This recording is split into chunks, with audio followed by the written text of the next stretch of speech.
Halo, perkenalkan nama saya Suhardi, saya dari kelas 1 IHMB, NPM saya 2251029. Pada kesempatan kali ini, saya akan mencoba mengerjakan tugas ujian tengah semester mata kuliah pengantar ilmu hukum. Yang pertama-tama, saya ingin menjelaskan apa itu definisi hukum. Hukum adalah sekumpulan peraturan-peraturan yang sifatnya mengatur dan juga memaksa tingkah laku manusia, di mana ditetapkan oleh lembaga yang berwenang atau penguasa di mana berasal dari norma dan kehidupan masyarakat, yang kemudian apabila dilanggar akan mendapatkan sanksi yang akan ditegakkan. Bidang hukum yang saya pilih dalam proyek atau tugas ujian tengah semester ini ialah hukum pidana, di mana khususnya itu pencurian. Di mana menurut KUHP sendiri, dalam pasal 362, pencurian ini sudah dijelaskan bagaimana maksudnya, yaitu mengambil sesuatu barang yang merupakan milik orang lain dengan cara melawan hak orang lain. Selengkapnya bisa kita cek sendiri dalam KUHP, pasal 362. Nah, untuk asas hukum, secara umum asas hukum yang kita gunakan ya tentu saja berupa hierarki dalam perundang-undangan, atau dikenal dengan lex superior derogat legi inferiori, yang mana artinya itu peraturan hukum yang lebih tinggi tingkatannya mengenyampingkan hukum yang lebih rendah tingkatannya. Begitu juga sebaliknya, di mana hukum yang lebih rendah posisi atau tingkatannya itu dilandasi atau dibuat berdasarkan hukum yang lebih tinggi posisinya. Kemudian asas yang kedua yaitu nullum delictum nulla poena sine previa lex poenali, di mana tidak ada satupun perbuatan yang dihukum tanpa adanya peraturan yang mengaturnya terlebih dahulu, atau kita kenal dengan asas legalitas. Sehingga hukum KUHP ini, ya terutama pencurian, itu perlu dibuat supaya ya itu tadi tidak ada maksudnya tidak ada pelanggaran yang tidak diatur. Ya, itulah gunanya dari undang-undang dibuat, terutama yang kita bahas kali ini itu KUHP pencurian. Kemudian asas yang kedua yaitu presumption of innocence, yaitu seseorang tidak bisa dikatakan bersalah sampai dapat dibuktikan. Ya, misalkan dalam contoh suatu kasus, satu orang itu membuat kejahatan, tapi ini hanya tersangka, dia tidak bisa dikatakan sebagai bersalah apabila tidak ada bukti, sehingga bisa digunakanlah asas ini, asas praduga tidak bersalah. Kemudian, nebis in idem, perkara yang sama tidak bisa diadili ulang. Ya, misalkan dalam kasus yang sama tadi, seseorang sudah melakukan pencurian, ia terbukti atau terdakwa melakukan pencurian, sudah dihukum mungkin penjara 1 tahun, dalam kasus yang sama dia tidak bisa untuk diadili lagi. Ya, karena kasusnya sama, dia sudah diadili, dia sudah menjalani hukumannya. Kemudian nomor 4-nya hampir sama dengan nomor 2 tadi, asas praduga tidak bersalah, yaitu no punishment without guilt. Seseorang tidak dapat dihukum apabila tidak terbukti melakukan kesalahan. Kemudian asas yang terakhir yaitu lex durasa demens scripta. Peraturan hukum itu keras karena memang demikianlah sifatnya, supaya orang yang dihukum dan orang yang diatur ini dapat mentaati hukum ini. Dengan begini, apa yang kita cita-citakan, apa yang kita inginkan secara bersama, semuanya terjaga, hak dan kewajiban juga saling terjaga.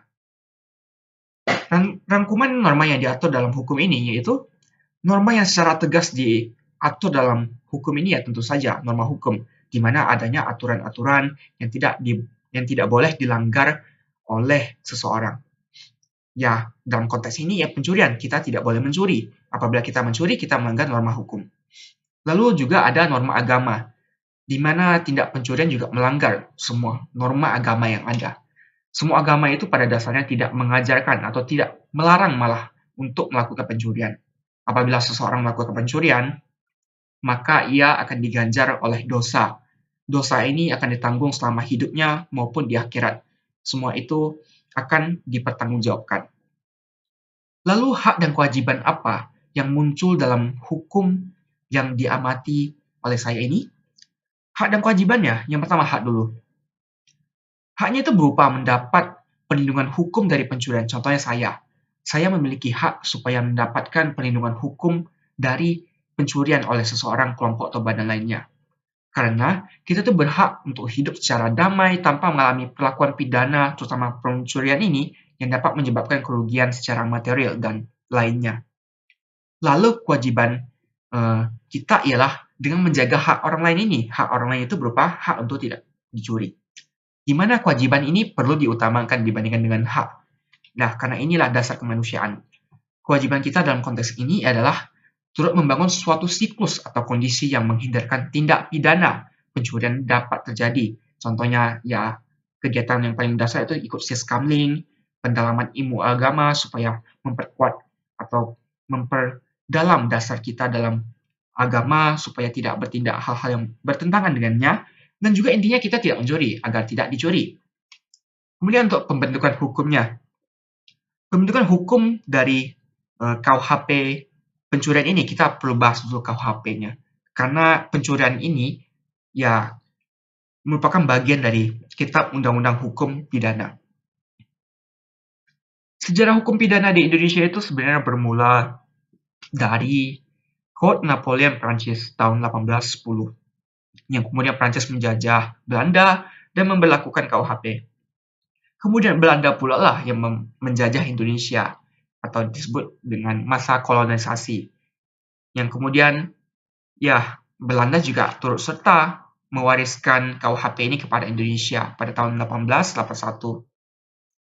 KUHP yang kita gunakan saat ini yaitu KUHP yang merupakan warisan dari kolonial Belanda, yakni Wetboek van Strafrecht voor Nederlands Indie. Pengesahannya dilakukan melalui Stadblad tahun 1915 nomor 732 dan mulai berlaku hingga saat ini. Karena ya bisa dikatakan RUU KUHP saat ini ya masih mangkrak gitu, belum disahkan. Sudah banyak usaha untuk membuat suatu kitab undang hukum pidana yang merupakan ya punya kita bangsa sendiri, bukan warisan dari Belanda gitu. Ya, tapi saat ini sudah banyak rancangan-rancangan dilakukan tapi masih jadi draft saja, belum sempat disahkan.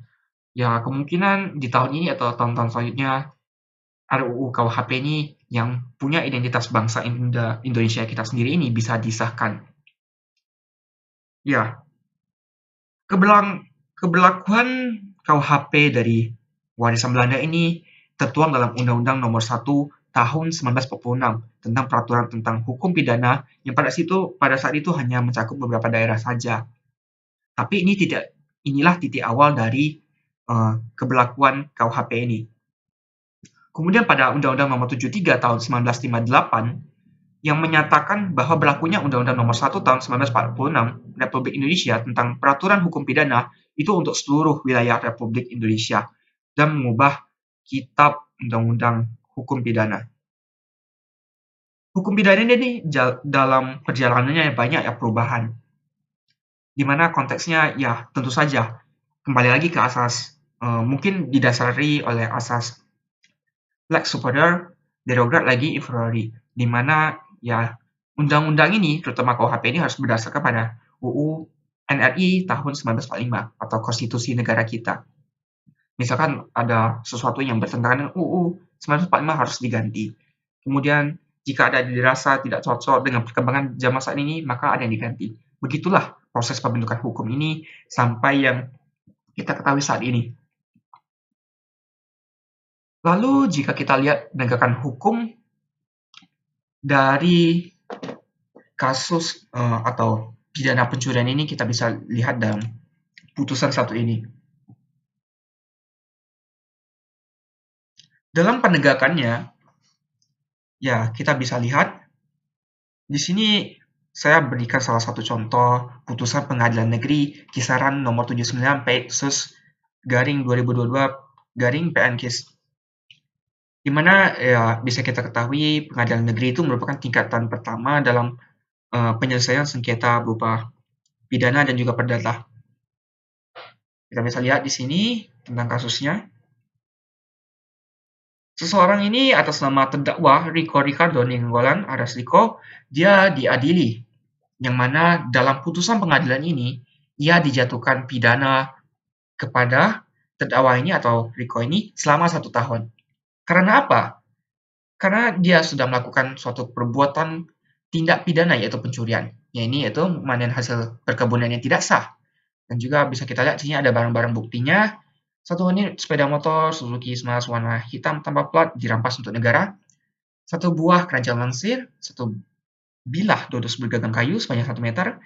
Kemudian ada 9 tandon buah kelapa sawit. Membebankan kepada terdakwa. Ini merupakan keputusan pengadilan ya. Jadi beban dari pengadilan ini, biaya perkaranya sejumlah 5.000 ditanggung oleh terdakwa. Nah, inilah bagaimana salah satu contoh penegakan dan juga putusan pengadilan tentang tindak pidana pencurian yang sudah dilakukan oleh terdakwa Riko ini. Ia dijatuhi selama 1 tahun hukuman penjara. Dan sini perlu digarisbawahi bahwa selama masa penangkapan itu dia harus dikurangi dengan masa pidana penjara 1 tahun ini. Jadi disatukan. Kemudian bisa saya katakan ya inilah ya, walaupun mungkin saja persepsi masyarakat saat ini banyak yang mengatakan bahwa hukum itu tajam ke bawah, tumpul ke atas. Ya, karena asas persamaan hukum itu tidak dapat terjadi gitu. Tapi seharusnya memang asas persamaan di hadapan muka hukum itu harus terjadi. Yang dimana ya suatu perkara yang sama itu diadili dengan peraturan yang sama. Yang dimana kalau saya dan dia, A dan B misalkan sama-sama melakukan pencurian, objeknya sama, barangnya sama, dan terbukti itu sama halnya, maka dia ya misalkan diadili 1 tahun. Tidak boleh ya kalau kita memandang ya, atau mungkin hakim memandang dari segi popularitas atau tingkat kekuasaan dari terdakwa ini, maka dia menjatuhkan tingkat hukuman yang lebih rendah. Itu tidak bisa, karena dari asas juga, asas persamaan di muka hukum. Nah, oleh karena itu, hanya sekian yang dapat saya sampaikan. Apabila terdapat kekurangan dan lain sebagainya, saya mohon maaf. Semoga pada kesempatan selanjutnya saya dapat terus berkembang dalam ilmu hukum. Sekian, terima kasih.